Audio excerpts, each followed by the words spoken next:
Hello everybody, my name is Todd. I am happy to be back again with an out-of-the-box review for you, brought to you by HobbyLink Japan as part of the HobbyLink Japan review series here on ScaleModelAttic.com. I got a great kit to show you here. This box right here, this big box, and I do mean big, it is Hasegawa's 1/350th scale Hikawa Maru. It is huge. There's a lot of stuff in here. I can't wait any longer. Let's open it up and find out what's inside. Well, here we go. The big box. We're ready to open it up and find out what's inside. So once I pull the top off, I'm going to want to move the box because it's rather large. Two-piece hull section. Really nice detail on this. You have the portholes. You may want to drill those out. Adds a little depth to the build. All the gangways and some of the hull plating, really nice stuff. There are a couple of lines here that look like they need to be sanded out. A couple of mold lines, not too bad at all. And a couple of little blemishes, and this is from the backside where the ejector pins were at the one time. And they actually show up on the front, but a light sanding should take care of those. I want you to notice right here at the front of the hull, at the bow, you have what they call, there's some straking here, and that's where the hull plates on a real ship would actually be bent up in the wrong direction to compensate for the steel bending forward on the hull itself. And that's a nice detail to add to it. It's a little bit of realism. So there we have it, a two-piece hull section. The next piece we have out of the box looks to be the weather deck. All the sections of the main deck of the ship, and they're beautifully detailed. There's a wood graining, the wood planking, I should say, that they've put into the mold. That'll paint up really nice, give the appearance of the real wood. Hasegawa also does offer a wood deck replacement for this. You actually would sand down a couple of items, probably not much. They're all cut and ready to go, and it actually places and puts right in. And all you'd have to do is probably stain it if you wanted that natural wood look on there. It's a nice addition. I did not get that, but it looks like it would be a really nice add-on piece if you wanted to spend a little extra. Next up, we have more deck pieces. These are for the upper superstructures. And these have the same wood planking mold in them. A great detail there. Some of the cabin walls. Again, really nice details on them. The doors and the windows. We have up here in the corner we have the rudder. So some of the superstructure parts for the upper decks. Another one we have here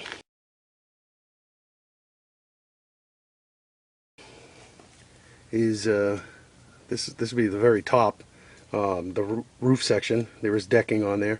The very top of the ship, the funnel would be sitting right here. A lot of detail on that. A lot of bits is what they call them, and a lot of deck furniture. We have all the cabin walls, nicely detailed again with the doors. There's some sections here we have for the where the propeller shaft would come out of the ship, and of course we have the propellers over here. And so far I'm seeing some really great detail on all these pieces. The next couple of trees I pulled out of the box, the finials and the base sections. These will be the finials. The ship actually sits up on that, and it's the base, and you can finish those off any way you like. A shiny brass or a chrome finish, or just plain black, or anything you'd like. On this tree, it's the same thing, a couple of finials, but we have the bulkhead sections. And these would go in the ship when you put the two halves together. This will keep it from bowing in as you put the two halves together to glue them, and it'll keep it structurally sound as you build the model. Again, I pulled two more trees out. These are basically identical. There are a lot of the duplicate parts that would be on the ship. We have the davits that raise and lower the lifeboats, and the lifeboats, of course, themselves, which have really nice wood planking on the bottom of each of the vessels, and then planking on the hull as well. And the only other difference between the two would be this extra little section here, and these are railing sections that go higher up on the ship, on the upper decks. And then we have the lifeboats. The piece we have now, we have the funnel of the ship. Very nice detail. There's some raised plating in there, and the ladder work. This would be the top of the funnel. Right in here we have the windlass, which is the winch that raises and lowers the anchor at the bow of the ship. It's detailed very nicely.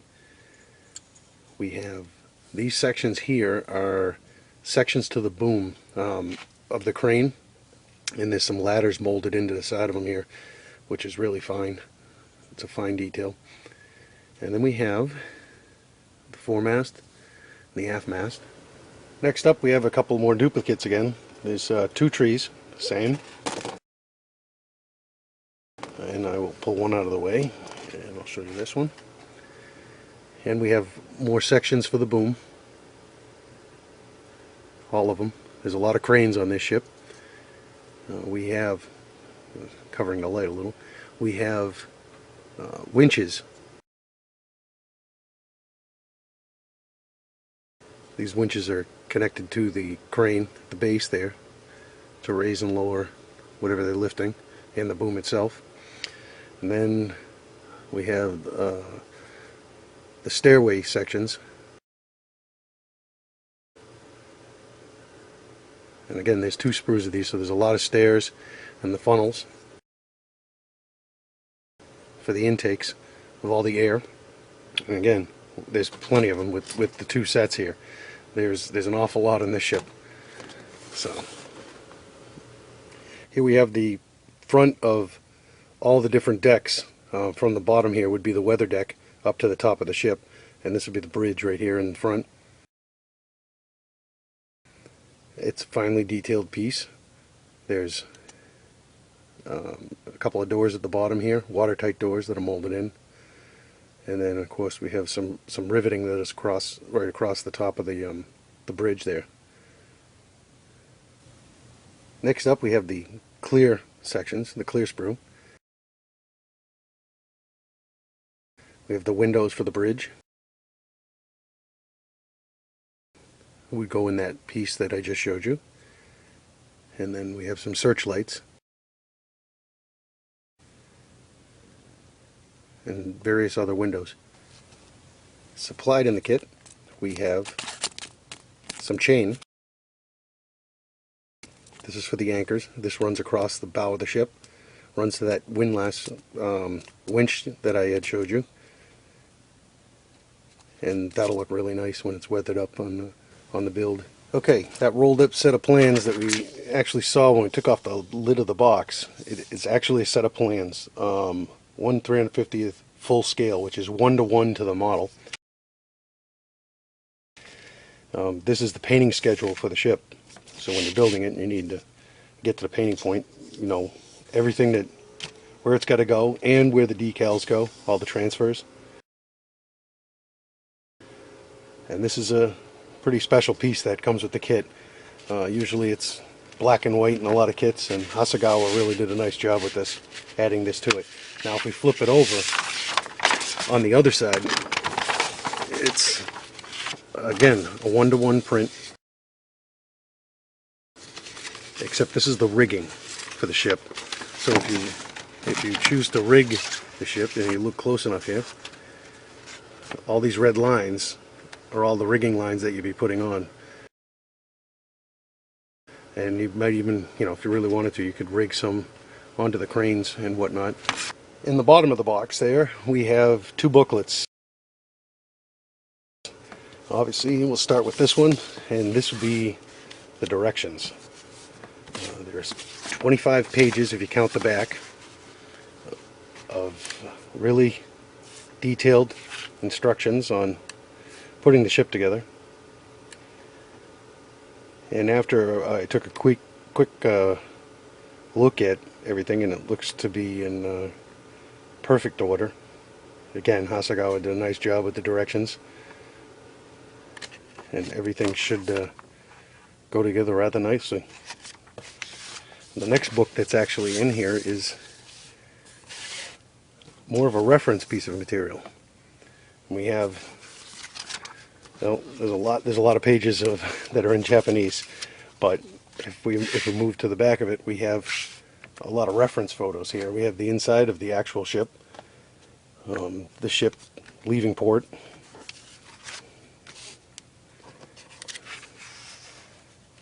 she was a hospital ship in World War II for the Japanese, and various different views of the ship itself. And this will come in handy when you're building and painting and whatnot, because these are from different eras. So if you choose to add something and not add something, again, that's a special piece to add to the kit. Something a little extra you don't usually see. In the box, I found a plastic bag with these 3 items in there. First thing we're going to look at is the decal sheet. Decals are all in great shape. We have the various flags, some striping. This is for the funnel. This is for along the outside of the hull. We have some draft markings. Shows how low the ship is sitting in the water. Life preservers, if you choose to use the molded ones and not paint them. We have the name of the ship. It's kind of hard to see on the video, but the name of the ship for the stern, and these are for the bow. So, nice set of decals right there. Next in the package was this. It's a postcard of the ship. Nice little memorabilia. You can put it on your workbench when you're working. Give you a little reference, a little incentive to keep going, or what she'll look like when she's done. Nice little touch. Nice little piece of memorabilia. And then we have this. This is a brochure from the museum. The ship now is a museum in Yokohama, and if you choose to, or if you're ever in Japan and you choose to go there, well, it's just a little outline of what's at the museum and directions, actually, if you need to actually get there. And last but not least, now I'm going to add this into the review here. I picked up this photo etching from Hobby Japan. It's made by Hasegawa. They make 2 different sets. This is what they call the basic set, and then they have an upgrade set from this. And the difference in the upgrade, it has different various pulleys for those cranes, and probably some more ladders and a couple of other doors and whatnot. But all the railings for the ship are on here. We actually have the life rings that are here. So we discussed them on the decal sheet. On here you'd have to be painting them on, but they actually are molded. These are etched pretty nicely. We have watertight doors.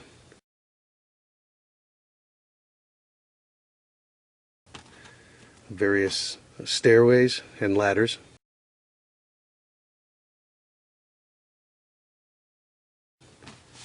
And again, all the railings.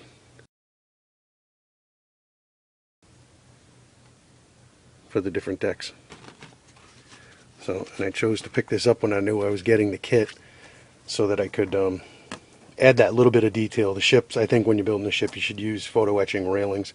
It's just a finer touch to a finished model when you're done. So there you have it, my out-of-the-box review of Hasegawa's 1/350th scale Hikawa Maru, brought to you by HobbyLink Japan as part of the HobbyLink Japan review series here on ScaleModelAddict.com.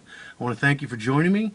I hope you'll join me in the near future on ScaleModelAddict.com as I dig into this kit, glue some plastic together, and slap some paint around. It looks to be like a fun time. So until then, happy modeling, everybody.